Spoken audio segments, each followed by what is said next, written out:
ناظرین کرام، آج ہی ماہ سفر جمعرات اور جمعہ کے دن سورہ اخلاص کا یہ خاص وظیفہ کر لیں۔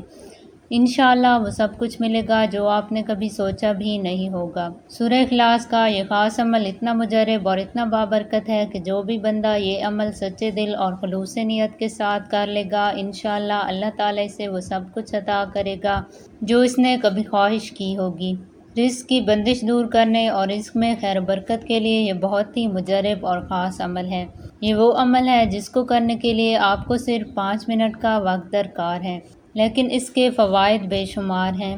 رزق میں خیر و برکت کے لیے آپ اس وظیفہ کو کر سکتے ہیں، قرض کی ادائیگی کے لیے آپ اس وظیفہ کو کر سکتے ہیں، بے اولادی کے لیے آپ اس وظیفہ کو کر سکتے ہیں، رزق کی بندش دور کرنے کے لیے آپ اس وظیفہ کو کر سکتے ہیں، گھریلو پریشانیوں سے چھٹکارا حاصل کرنے کے لیے آپ اس وظیفہ کو کر سکتے ہیں۔ اگر آپ بے روزگار ہیں تو اچھا روزگار حاصل کرنے کے لیے آپ اس وظیفہ کو کر سکتے ہیں۔ آپ کی کوئی بھی حاجت ہے، آپ کی کوئی بھی پریشانی ہے، آپ کی کوئی بھی مشکل ہے، اس کے حل کے لیے آپ اس وظیفہ کو کر سکتے ہیں۔ جو میری مائیں بہنیں وظیفہ کر کے تھک گئی ہیں اور اب وہ مایوس ہو گئی ہیں تو انہیں بالکل بھی مایوس ہونے کی ضرورت نہیں۔ بس 5 منٹ کا ٹائم نکال کر یہ خاص وظیفہ کر لیں۔ انشاءاللہ وظیفہ کی برکت سے اللہ تعالیٰ آپ کی تمام پریشانیوں کو دور کرے گا اور اپنے غیب کے خزانوں سے آپ کو رزق حلال عطا فرمائے گا۔ بس آپ نے اس عمل کو خلوص نیت کے ساتھ کرنا ہے اور اس کا نتیجہ اللہ تعالیٰ پر چھوڑ دینا ہے، کیونکہ اللہ تعالیٰ اپنے بندے کو کبھی بھی خالی ہاتھ نہیں لوٹاتا۔ بس وہ بندے کو آزماتا ہے کہ میرا بندہ کتنا شکر ادا کرتا ہے اور میرے آزمانے پر کتنا صبر کرتا ہے، کیونکہ قرآن پاک میں بھی ہے کہ اللہ تعالیٰ صبر کرنے والوں کے ساتھ ہے۔ اس لیے آپ نے بالکل بھی مایوس نہیں ہونا بلکہ اس وظیفہ کو بار بار کرنا ہے۔ انشاءاللہ آپ کو اس کے بہترین نتائج حاصل ہوں گے۔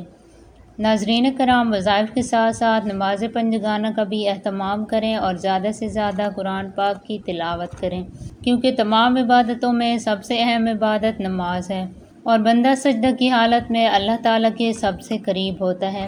نماز ایک ایسی عبادت ہے جو انسان کو تمام برائیوں سے روکتی ہے اور اچھائی کی طرف لے کر جاتی ہے۔ نماز میں غفلت اور سستی سے کام لینا اللہ تعالیٰ کے عذاب کا سبب بنتا ہے۔ ہمارے پیارے نبی صلی اللہ علیہ وسلم کا بھی فرمان ہے کہ میری آنکھوں کی ٹھنڈک نماز ہے، اور نماز کی اہمیت کا اندازہ اس بات سے بھی لگایا جا سکتا ہے کہ پیارے نبی صلی اللہ علیہ وسلم کا فرمان ہے کہ مومن اور کافر کے درمیان فرق کرنے والی چیز نماز ہے۔ میری دعا ہے کہ اللہ تعالیٰ ہمیں 5 وقت کی نماز پابندی کے ساتھ پڑھنے کی توفیق عطا فرمائے اور ہمیں اپنی خاص رحمت سے نواز دے، آمین۔ اب میں آپ کو اس وظیفہ کا مکمل طریقہ بتاتی ہوں اور آپ نے میرے بتائے ہوئے طریقہ کے مطابق اس وظیفہ کو کرنا ہے۔ اس وظیفہ کا بہترین وقت فجر کی نماز کے بعد کا ہے۔ آپ نے فجر کی نماز ادا کرنے کے بعد باوضو اپنی جگہ پر بیٹھے رہنا ہے اور پہلے 10 مرتبہ درود ابراہیمی پڑھنا ہے، کیونکہ جس وظیفے سے پہلے درود ابراہیمی پڑھا جائے وہ اللہ تعالیٰ کی بارگاہ میں ضرور قبول ہوتا ہے۔ درود ابراہیمی پڑھنے کے بعد آپ نے 25 بار سورہ اخلاص پڑھنی ہے۔ سورہ اخلاص 23ویں پارے کی سورہ مبارکہ ہے اور اس کے بے شمار فضائل و برکات ہیں۔ بسم اللہ الرحمن الرحیم۔ قل هو اللہ احد اللہ الصمد لم یلد ولم یولد ولم یکن لہ کفوا احد۔ آپ نے سورت کو جلدی نہیں پڑھنا بلکہ پورے اطمینان اور خشوع و خضوع کے ساتھ پڑھنا ہے تاکہ اس کا صحیح معنی اور تلفظ واضح ہو۔ سورہ اخلاص پڑھنے کے بعد آپ نے یا رزاق کو 100 بار پڑھنا ہے، یا وہاب کو 100 بار پڑھنا ہے، یا باسط کو 100 بار پڑھنا ہے۔ یہ 3 تسبیحات مکمل کرنے کے بعد آپ نے پھر 10 مرتبہ درود ابراہیمی پڑھنا ہے اور اللہ تعالیٰ سے اپنی ہر حاجت، ہر پریشانی، ہر مشکل کے حل کے لیے دعا کرنی ہے۔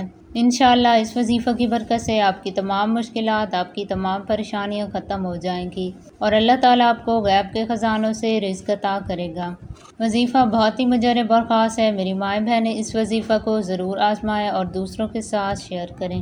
میری دعا ہے کہ اللہ تعالیٰ اس وظیفہ کی برکت سے آپ کی تمام مشکلات اور پریشانیوں کو ختم کرے اور آپ کو اپنے غیب کے خزانوں سے رزق عطا کرے، آمین۔ دعاؤں میں یاد رکھیے گا اور اگر وظیفہ کا اثر ہو تو اس سے اپنے پیار کے ساتھ ضرور شیئر کیجیے گا۔